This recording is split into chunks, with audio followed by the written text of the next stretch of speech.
Good morning 7th class. कैसे हैं आप सब? मैं आशा करती हूँ आप स्वस्थ होंगे।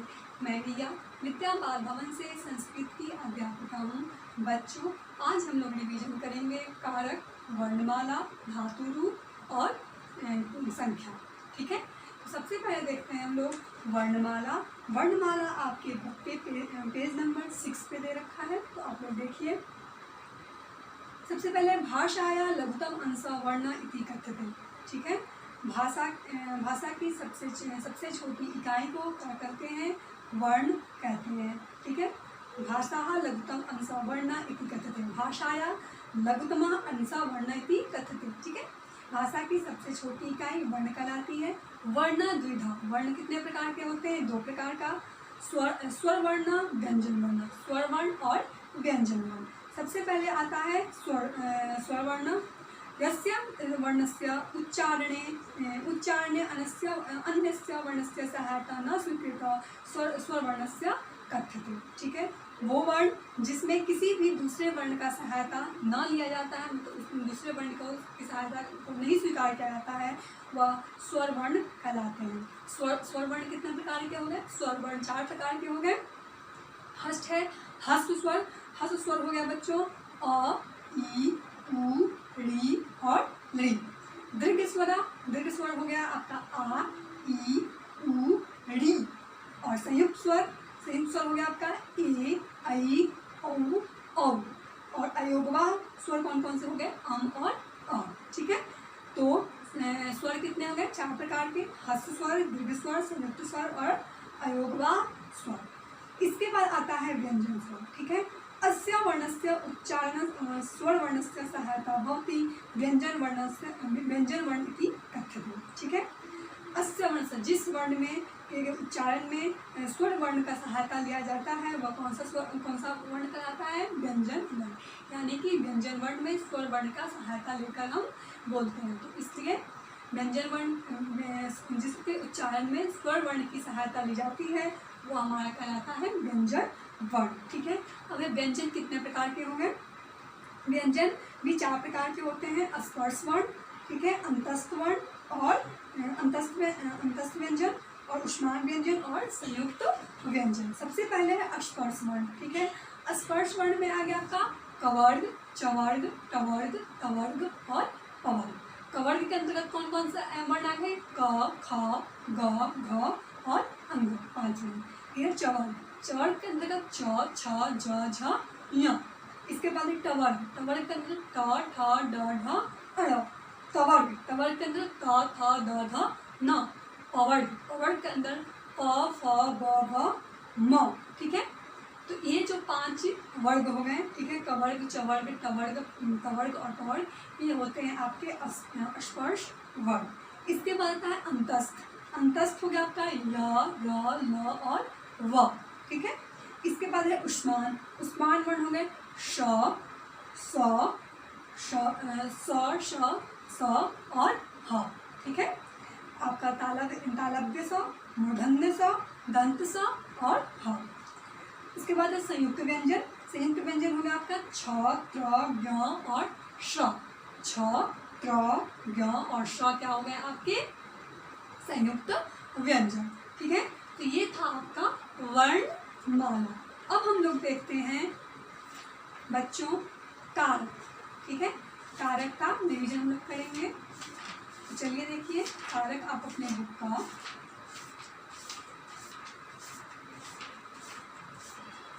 पेज नंबर 98, ठीक है, 98 पर कारक दे रखा है, आप इसे देख लीजिए। क्रिया प्रत्यक्ष संबंध कारकम भवति। क्रिया के प्रत्यक्ष संबंध को क्या कहते हैं? कारक। मूलतः षट कारकानि भवन्ति। मूलतः कारक कितने प्रकार के होते हैं? 6 प्रकार के। कर्ता, कर्म च, करणम, संप्रदान एवं च आपादान, अधिकरण इत्याहु कारकानि स्तः। कर्ता, कर्म, करण, संप्रदान, आपादान, अधिकरण, ये 6 कारक संस्कृत में माने गए हैं। ठीक है, अब देखिए विभक्ति कारक और उसका हिंदी चिन्ह। सबसे पहला है कर्ता कारक। कर्ता कारक में प्रथमा विभक्ति का प्रयोग करेंगे और उसका चिन्ह होगा ने। द्वितीय हमारा कर्म कारक में द्वितीय विभक्ति का प्रयोग करेंगे और उसका चिन्ह होगा को। इसके बाद बाद है कर्ण कारक। कर्ण कारक में तृतीय विभक्ति का प्रयोग करेंगे, उसका चिन्ह है से या द्वारा। इसके बाद है संप्रदान कारक। संप्रदान कारक में चतुर्थी विभक्ति का प्रयोग करेंगे, उसका चिन्ह है के लिए। आपादान कारक। आपादान कारक में विभक्ति होगा पंचमी और उसका चिन्ह है से यानी कि विच्छेद के अर्थ में। इसके बाद है संबंध कारक। संबंध कारक में विभक्ति होगा षष्ठी, इसका चिन्ह है का के की रा रे री। अधिकरण कारक। अधिकरण कारक का विभक्ति है सप्तमी, इसका हिंदी चिन्ह है में और पर। और लास्ट है संबोधन। संबोधन और इसमें विभक्ति कौन सी प्रयोग होगी, प्रथमा, और इसका चिन्ह है हे अभी। अब देखिए कारक विभक्ति। जब शब्दों में कारक चिन्हों के अनुसार विभक्ति लगाई जाती है तो उसे कारक विभक्ति कहते हैं। ठीक है, जब शब्दों में कारक चिन्हों के अनुसार विभक्ति लगाई जाती है तो उसे क्या कहेंगे, कारक विभक्ति। इसके बाद है उत्पद विभक्ति। जब किसी विशेष पद के कारण किसी विशेष विभक्ति का प्रयोग किया जाता है तब उसे उत्पद विभक्ति कहते हैं। यानी कि जब किसी विशेष पद के कारण किसी विशेष विभक्ति का हम प्रयोग करते हैं तो उसे हम कौन सा विभक्ति कहते हैं, उत्पद विभक्ति। सबसे पहले हमारा कर्ता कारक। कर्ता कारक में प्रथमा विभक्ति का चिन्ह और नहीं, तो इसका परिभाषा क्या होगा, क्रिया को करने वाले को कर्ता कहते हैं। ठीक है, जैसे बालका पठती, तो इस बालका पठती में कर्ता कौन है, बालक। दूसरा है हमारा कर्म कारक। कर्म कारक में द्वितीय विभक्ति का प्रयोग होगा और उसका चिन्ह है को। जिस पर क्रिया का फल पड़ता है उसे कर्म कारक, यानी कि जो भी हम क्रिया करते हैं उसका फल जिस पर पड़ेगा वह कर्म कारक कहलाएगा। इसके जैसे बालका पुस्तकम पठती, बालक पुस्तक को पढ़ता है। पुस्तकम में द्वितीय विभक्ति एक वचन का प्रयोग हुआ है। इसके बाद है कर्ण कारक। कर्ण कारक में कौन सी विभक्ति का प्रयोग होगा, तृतीया विभक्ति का प्रयोग होगा। ठीक है, और तृतीय विभक्ति का प्रयोग होगा और इसका चिन्ह है के द्वारा। ठीक है, जिस साधन से क्रिया की जाती है वहाँ तृतीय विभक्ति लगती है। ठीक है, जिस साधन से भी क्रिया की जाए उसे क्या, उसमें तृतीय विभक्ति का प्रयोग होगा। ऐसे लिखा सह कलमें लिखती। ठीक है, वह कलम से लिखता है, तो इसमें लिखने का करण क्या है, कलम। ठीक है, तो कलम में तृतीय विभक्ति एक वचन का प्रयोग होगा। अब है संप्रदान कारक। संप्रदान कारक में चतुर्थी विभक्ति का प्रयोग होगा, इसका चिन्ह है के लिए। जिसके लिए कोई कार्य किया जाए या जिसे कोई वस्तु दी जाए वह संप्रदान कारक कहलाता है। जैसे बालका निर्धनाय धनम ददाति, बालक निर्धन के लिए धन देता है।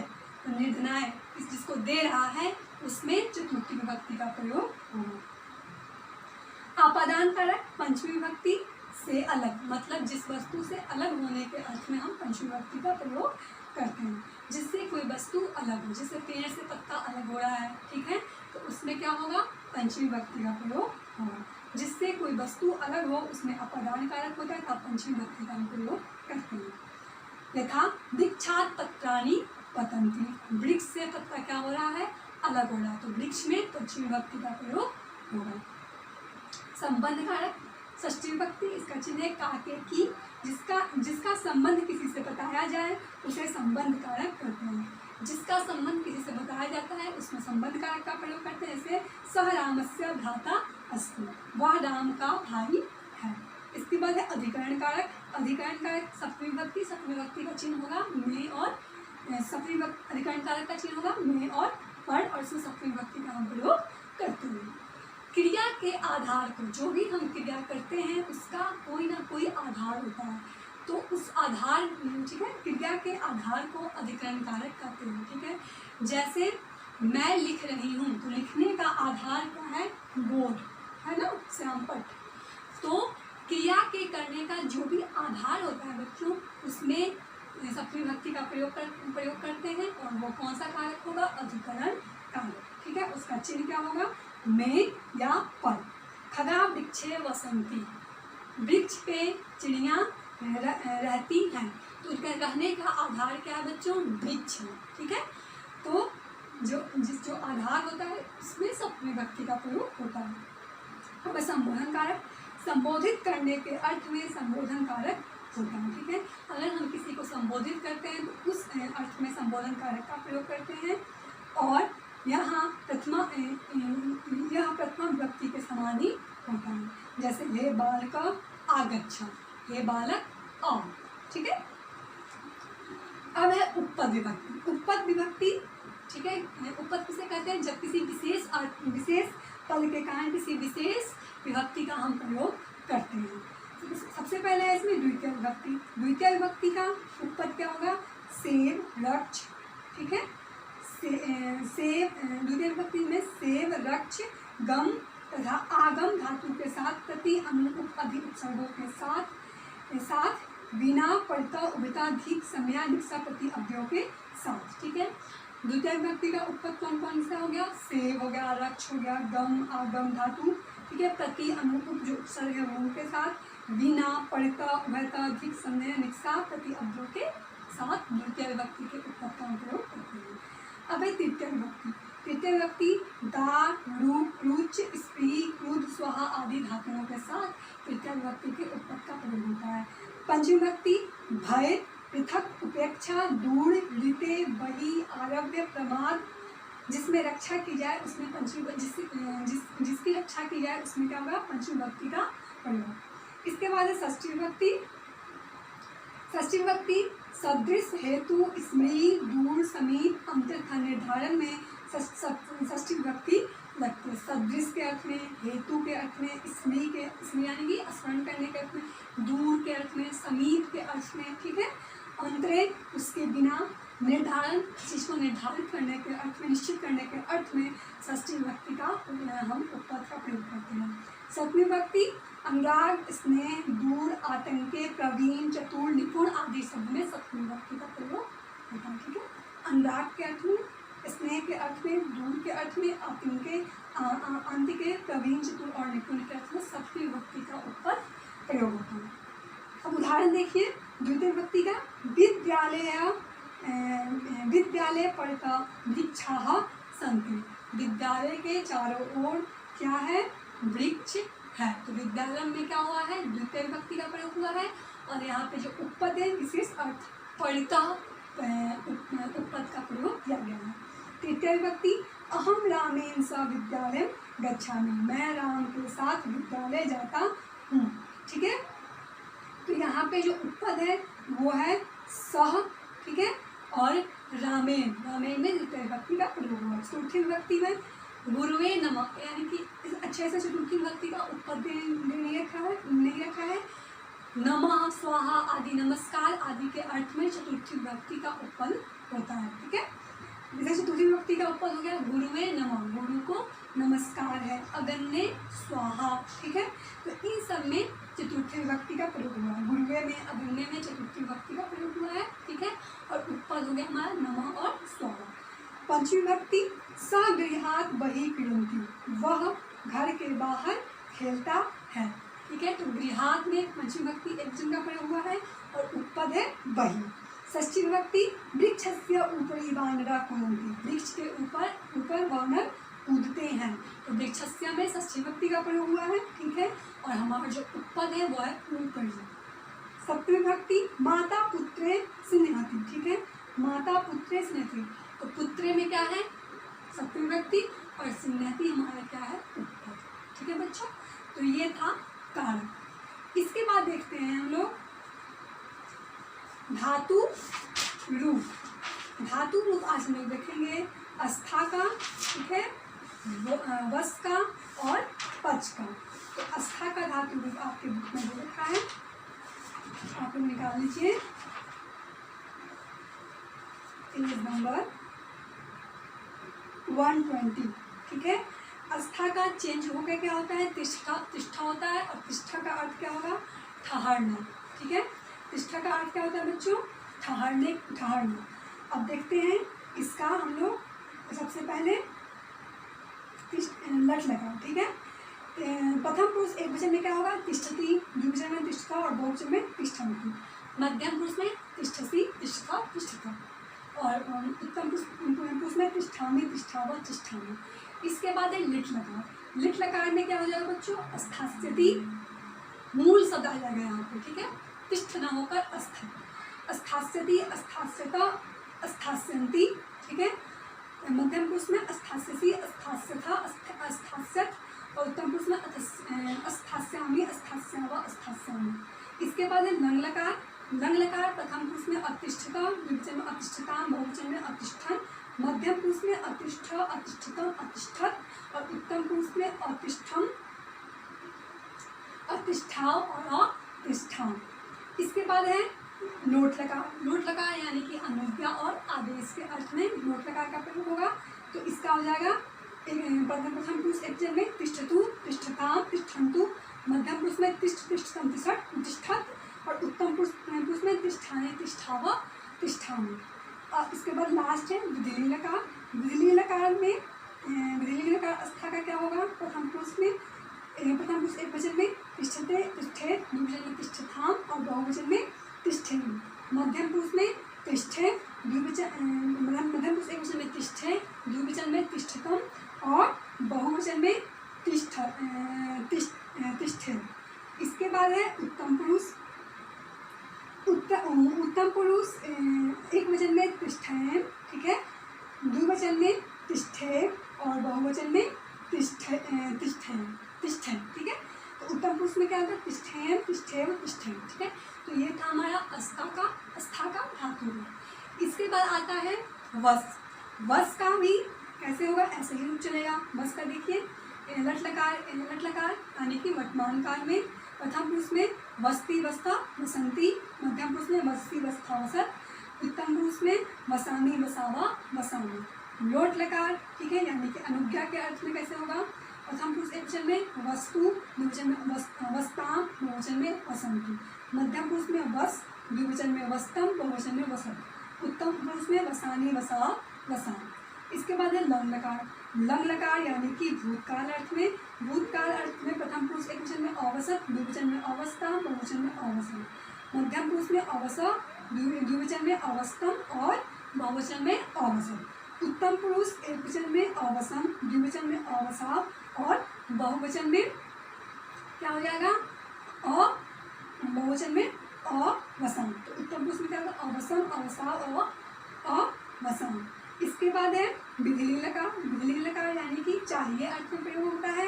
तो प्रथम पुरुष एकवचन में वसेत, द्विवचन में वसेताम, बहुवचन में वसेयु, मध्यम पुरुष में वसेय, द्विवचन में वसेतम, बहुवचन में वसेय, उत्तम पुरुष एकवचन में वसेयम, द्विवचन में वसेय और बहुवचन में वसेय।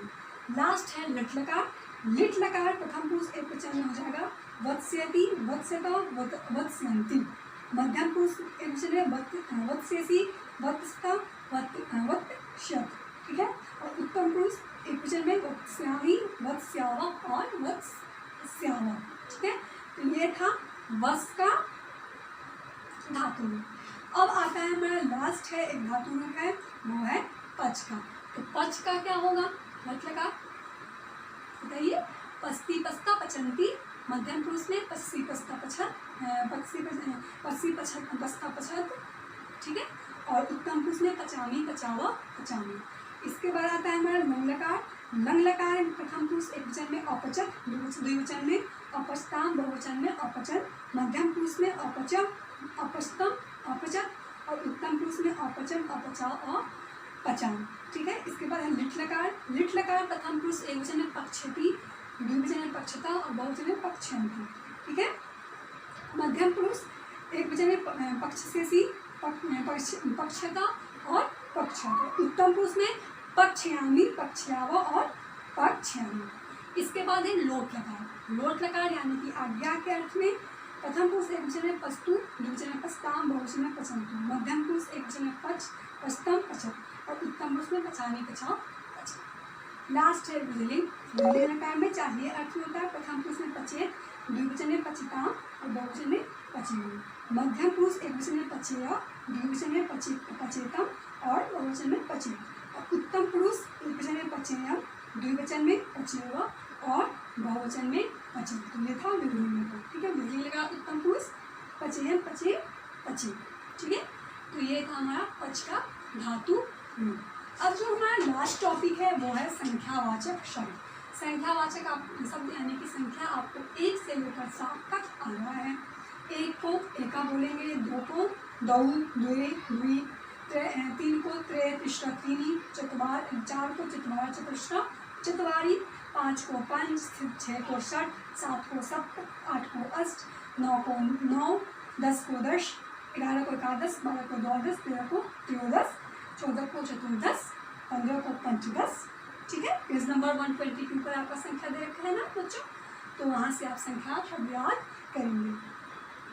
16 को षोडश, 17 को सप्तदश, 18 को अष्टदश, 19 को नवदश और 20 को विषंती। ठीक है, इसके बाद है 21 को एक विषंती, 22 को द्वाविषंती, 23 को त्रयोविषंती, 24 को चतुर्विषंती और 25 को पंचविषंती है। इसके बाद है 26 षड्विषंतियाँ, 27 सप्तविषंतियाँ, 28 अष्टाविषंतियाँ, 29 नवविषंतियाँ। ठीक है, 30 का हो गया त्रिशत, 31 एक त्रिशत, 32 द्वात्रिशत, 33 त्रैष्त्रिशत, 34 चतुर्त्रिशत, 35 पंचत्रिशत, 36 षट्त्रिशत, 37 सप्तत्रिशत, 38 अष्टात्रिशत, 39 नवत्रिशत, 40 चतुर्विंशत, 41 एक चतुर्विंशत, 42 द्विचतुर्विंशत, 43 त्रिचतुर्विंशत, 44 चतुश्चतुर्विंशत, 45 पंचचतुर्विंशत, 46 षट्चतुर्विंशत, 47 सप्तचतुर्विंशत, 48 अष्टचतुर्विंशत, 49 नवचतुर्विंशत और 50 पंचाशत। अब है 51 को एक पंचाशत, 52 को द्विपंचाशत, 53 को त्रिपंचाशत, 54 को चतुर्पंचाशत, 55 को पंचपंचाशत, 56 को षट्पंचाशत, 57 को सप्तपंचाशत, 58 को अष्टपंचाशत, 59 को नवपंचाशत और 60 को षष्टियाँ। ठीक है, तो ये था आपका संख्यावाचक शब्द। इसी के साथ हमारा रिवीजन भी आज खत्म हो गया बच्चों। मैं आशा करती हूँ कि आपको बहुत अच्छे से रिवीजन समझ में आया होगा और बहुत अच्छे से रिवाइज किए होंगे। ठीक है, अब आप अच्छे से अपनी परीक्षा दें। ठीक है, अच्छे से और रिवाइज कीजिए और अच्छे से आप संस्कृत का पेपर दीजिए। ठीक है बच्चों, all the best, thank you, have a nice day. Okay, all the best, thank you, have a nice day.